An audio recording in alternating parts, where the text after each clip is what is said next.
వేదికమెక్కి రావాల్సిందిగా ఆహ్వానిస్తున్నాను. ఇప్పుడు ఈ కార్యక్రమాన్ని జిల్లా భారతీయ జనతా పార్టీ అధ్యక్షులు శ్రీమతి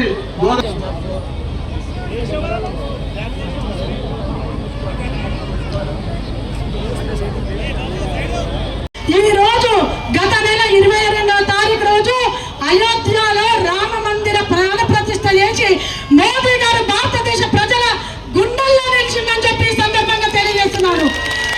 మరి హనుమంతుడు గుండె చీలిస్తే ఎవరుంటారు? రామ లక్ష్మణ భరత శత్రుఘ్నుడు. కానీ భారతదేశం ఉన్నటువంటి ప్రజల గుండె చీలిస్తే ఎవరుంటారంటే మోదీ గారు అని చెప్పి సందర్భంగా తెలియజేస్తున్నారు.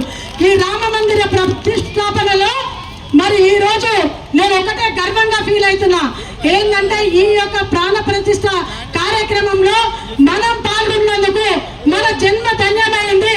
మన తల్లిదండ్రులది, మన తాతలు, ఎవరికైతే తాతలు నాన్నమ్మలు ఉన్నారో తల్లిదండ్రులు, మనము, మన పిల్లలు అంటే 4 జనరేషన్లు వాళ్ళు ఈ రోజు ధన్యమైంది అని చెప్పి సందర్భంగా తెలియజేస్తారు. ఏ ప్రభుత్వం ఉన్నా ఢిల్లీలో మాత్రం నరేంద్ర మోదీ గారి ప్రభుత్వం ఉండాలని చెప్పి కోరుకుంటున్నారు. కాబట్టి తప్పకుండా ఇది సాధ్యమైతే సాధ్యం చేసి చూపిస్తామని చెప్పి చెప్పుకుంటూ మరి చాలా మంది మాట్లాడే వాళ్ళు ఉన్నారు.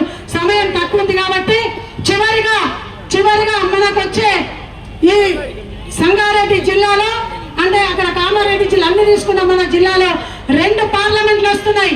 ఇక్కడ మెదక్ పార్లమెంటు, అక్కడ జైరాబాద్ పార్లమెంటు.